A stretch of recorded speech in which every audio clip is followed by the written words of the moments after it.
یہاں ایک سوال پیدا ہوتا ہے کہ پریشانی تو نیکوں پر بھی آتی ہے، ان کے تو گناہ نہیں ہوتے. جی ہاں، پریشانی گناہگاروں پر بھی آتی ہے، پریشانی نیکوں پر بھی آتی ہے، مگر دونوں کے اندر فرق ہوتا ہے. اس فرق کو سمجھنے کی ضرورت ہے، اس فرق کو سمجھنے کی ضرورت ہے. نیکوں پر اللہ تعالیٰ اس لیے پریشانیوں کو بھیجتے ہیں کہ ان کو بعد وہ درجات دینا چاہتے ہیں جو اپنی محنت سے وہ حاصل نہ کر سکے. اب پریشانیوں کو بھیج دیا تاکہ اس پریشانی کو وجہ بنا کر اللہ تعالیٰ ان کو قرب کے درجات عطا فرما. تو اللہ والوں پر اس لیے پریشانی آتی ہیں ان کو اپنے رب کے قریب کرنے کے. اس لیے حضرت مجدد ثانی رحمۃ اللہ نے فرمایا کہ سالک کی قبض کی کیفیت میں جتنی ترقی ہوتی ہے صاحب کی حالت میں اتنی ترقی نہیں ہوا کرتی.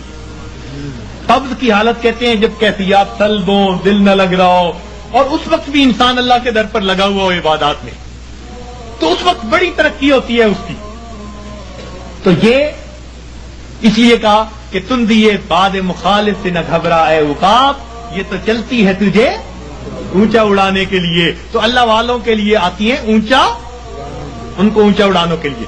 اور یاد رکھنا کہ اللہ والوں پہ پریشانیاں آتی تو ہیں، مگر ان پریشانیوں سے ان میں بے چینی نہیں آیا کرتی. جس کا رب سے تعلق ہے اس کا بے چینی سے تعلق نہیں ہے. یہ یاد رکھنا کہ اللہ والوں پہ یہ پریشانیاں آتی ہیں مگر ان پر بے چینی نہیں آتی. کبھی کسی اللہ والے کو بے چین نہیں دیکھیں گے، وہ پرسکون ہوں گے. پریشانیاں ہیں، خوف ہے، مصیبتیں ہیں، بیماریاں ہیں، مگر طبیعت پرسکون ہوگی. جیسے شیشے کے کمرے میں کوئی بیٹھا ہوا ہو اور باہر آندھی چل رہی ہو تو وہ جھکڑ دیکھ رہا ہے، آندھی دیکھ رہا ہے، ہوائیں دیکھ رہا ہے، درخت گرتے دیکھ رہا ہے، مگر اس کو محسوس بھی نہیں ہو رہا. اللہ والوں کا بالکل یہ حال ہوتا ہے کہ ان کو یہ پریشانیاں مصیبتیں نظر تو آ رہی ہوتی ہیں مگر یہ ان کے دل پر اثر انداز نہیں ہو رہی ہوتی. ان کا دل پرسکون ہوتا ہے. این مصیبتوں کے عالم میں بھی دل اپنے پروردگار سے لگا ہوا ہوتا ہے. چنانچہ ایک بزرگ تھے، اپنے گھر کے اندر کچھ تلاش کر رہے تھے، حالانکہ ان کے بیٹے کی شادی تھی. تو بیوی کہنے لگی جی بیٹے کے لیے دلہا بن رہا ہے، گھوڑے پہ چڑھنے لگا ہے، بارات جانے والی ہے، آپ کیا تلاش کرتے پھرتے ہیں؟ کہنے لگے میں کفن کے کپڑے تلاش کر رہا ہوں، چیزیں تلاش کر رہا ہوں. ان کا کس لیے؟ کہنے لگے دل میں ڈالا گیا ہے کہ ابھی ابھی میرے بیٹے کی وفات ہو جائے گی، تو میں نے کہا میں اس کے لیے چیزوں کا انتظام کر لوں. میاں بیوی بات کر رہے تھے، باہر سے اطلاع ملی دولہا گھوڑے پہ چڑھنے لگا، پاؤں پھسلا، گردن کے بل گر کے موت آ گئی. یہ ہوتا ہے دنیا دولہا بنا رہی ہے اور ان کے دل میں الہام ہوا موت آنی ہے تو گھر میں تیاریاں کر رہے ہیں. سرے تسلیم خم ہے جو مزاج یار میں آئے، اپنے رب پہ راضی ہیں. سبحان اللہ. تو اس لیے اللہ والوں پہ بھی یہ تکلیفیں آتی ہیں مگر ان کے دل کو بے چین نہیں کرتی، پریشان نہیں کرتی، ان کے دل پرسکون ہوتے ہیں. ہاں ان کے رجوع اللہ میں اور زیادہ جو ہے ترقی ہو جاتی ہے. اور یہ گناہوں کا وبال بن کے بھی آتی ہیں گناہگاروں پر. اور اس کی پہچان کیا ہوتی ہے کہ دل پریشان ہوتا ہے.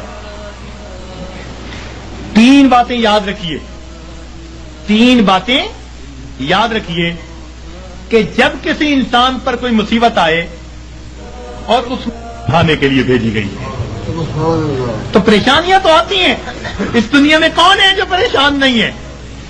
دری دنیا کسے بے غم نہ باشد، دری دنیا کسے بے غم نہ باشد، اگر باشد بنی آدم نہ باشد. اس دنیا میں کوئی بے غم نہیں، اگر کوئی ہے تو پھر وہ بنی آدم ہی نہیں. تو غم تو ہے ہی اس دنیا کے ساتھ. ہاں جہاں کوئی غم نہیں ہوگا اس کا نام جنت ہے، ابھی وہاں نہیں پہنچے. جب پہنچ جائیں گے تو پھر غم ختم کر دیے جائیں گے. لا خوف علیہم ولا ہم یحزنون، یہ کہہ دیا جائے گا. دنیا کے اندر تو یہ غم آئیں گے مگر یہ غم کبھی کبھی آتے ہیں.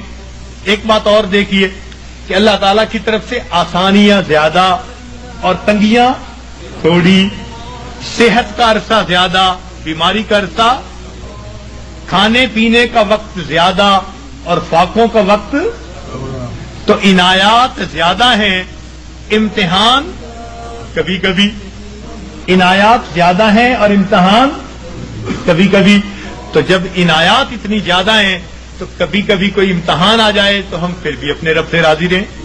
پھر اپنے آپ کو سمجھیں کہ پریشان ہونے کی کیا ضرورت ہے. کسی عارف نے کہا لطف سجن دم بدم گہرے سجن گاہ گاہ، لطف سجن دم بدم گہرے سجن گاہ گاہ، ای بھی سجن واہ واہ، اون بھی سجن واہ واہ. میرے مالک ہم اس پہ بھی راضی ہیں، میرے مولا ہم اس پہ بھی راضی ہیں. یہ ہے بندگی، یہ ہے بندگی. اور ہم پریشان ہو کر اگر کوئی بدعقیدہ بندہ تعویذ دینے والا ہے ادھر بھی بھیجتے ہیں عورتوں کو، عاملوں کے پاس، نجومیوں کے پاس، جادو کرنے والوں کے پاس، کالے علم والوں کے پاس ایمان گواہ بیٹھتے ہیں. اور بڑے بڑے نمازی اور صالح اور ذکر مراقبہ کرنے والے پریشان ہو کر، ہرگز نہیں. پریشانیوں کے اندر کبھی ایسے لوگوں کی طرف نہیں جانا، پریشانی کے وقت میں اپنے پروردگار کے گھر کی طرف آنا ہے. مسجد کی طرف آئیں اور اللہ سے اپنے دل کی بات کہیں، اللہ کے سامنے اپنے دل کا دکھ بیان کریں. جب دل کا دکھ اللہ کے سامنے بیان کریں گے تو پروردگار پھر ہماری اس مناجات کو قبول فرما لیں گے. تو ہمیں کسی نے پریشان نہیں کیا، ہمیں ہمارے گناہوں نے پریشان کر رکھا ہے. ہم دوسروں سے حسد کرتے پھرتے ہیں، فلاں نے کر دیا ہوگا، فلاں نے کر دیا ہوگا، فلاں نے کچھ کر دیا ہوگا، اس نے باندھ دیا ہوگا، اس نے باندھ دیا ہوگا. پتہ نہیں کتنے چھوٹے سے خدا بنائے ہوئے ہیں ہم نے، کسی نے کچھ نہیں باندھا. باندھنے والی کھولنے والی وہ ایک ہی ذات ہے. واللہ یقبض ویبسط والیہ ترجع. تو ہم اس ذات کی طرف رجوع کریں اور ہماری پریشانیاں اللہ تعالیٰ پھر اس طرح ختم کر دیں گے. تو مصیبتیں آتی ہیں، مگر مصیبتیں پریشانیاں اکثر اوقات گناہوں کے سبب سے آتی ہیں. اس وجہ سے انسان مایوس بن جاتا ہے، اعمال چھوٹ جاتے ہیں، انسان ذکر و سلوک میں پیچھے رہ جاتا ہے. اللہ والوں پر جو پریشانی آتی ہیں وہ درجات کو بڑھانے کے لیے آتی ہیں. اب یہ ایک بنیادی بات سمجھنے کے بعد یہ بات ذہن میں رکھیے کہ جب کسی بندے کو جگایا جائے اور وہ پھر بھی نہ جاگے تو پھر غصہ آتا ہے. گھر میں بھی ماں بچے کو جگائے، باپ بیٹے کو جگائے اور وہ نہ جاگے تو غصہ آتا ہے. جب اللہ تعالیٰ بندوں پر پریشانیاں بھیجتے ہیں اور وہ پھر نہیں جاگتے، یہ اللہ تعالیٰ کے غصے کا سبب بنتا ہے. اور پھر اللہ تعالیٰ اس کو دنیا کے اندر عبرت بناتے ہیں. فرماتے ہیں اولا یرون انہم یفتنون فی کل عام مرتن او مرتین ثم لا یتوبون ولا هم یذکرون. کیا یہ نہیں دیکھتے ہر سال میں ایک دفعہ یا دو دفعہ ان پر مصیبتیں بھیجی جاتی ہیں، پھر بھی توبہ نہیں کرتے، پھر بھی نصیحت نہیں حاصل کرتے. تو جب انسان جگانے کے باوجود نہیں جاگتا تو پھر اللہ تعالیٰ اپنے عذاب کا کوڑا بھیجتے ہیں. جب انسان گناہوں میں گھر جاتا ہے پھر اللہ تعالیٰ اس پر ہاتھ ڈالتے ہیں، پھر اس کو جہنم کی آگ میں بھیجتے ہیں. اس لیے فرمایا بلا من کسب سیئۃ، کیوں نہیں جس نے گناہ کیا، وَأَحَاطَتْ بِهِ خَطِیئَتُهُ، اور اس کی گناہوں نے اس کا احاطہ کر لیا، فَأُولَٰئِکَ أَصْحَابُ النَّارِ هُمْ فِیہَا خَالِدُونَ. یہ ہیں آگ میں بھیجے جانے والے، ڈالے جانے والے جو ہمیشہ ہمیشہ وہاں رہیں گے کہ گناہوں نے اس کا احاطہ کر لیا. تو کبھی کبھی گناہ بندے کو گھیر لیتے ہیں. جھوٹ کی زندگی، جھوٹ کی زندگی. اب غلط تعلق ہے کہیں، بندے بندے کے سامنے جھوٹ بول رہا ہے، پردے ڈالتا پھر رہا ہے، اس کے سامنے جھوٹ، اس کے سامنے جھوٹ، اس کے سامنے جھوٹ. حدیث پاک کا مفہوم کہ بندہ جھوٹ بولتے بولتے اتنا جھوٹ بولتا ہے اللہ تعالیٰ فرشتوں کے ذریعے نام اعمال میں کذاب لکھوا دیتے ہیں، جھوٹوں کے دفتر میں نام لکھا جاتا.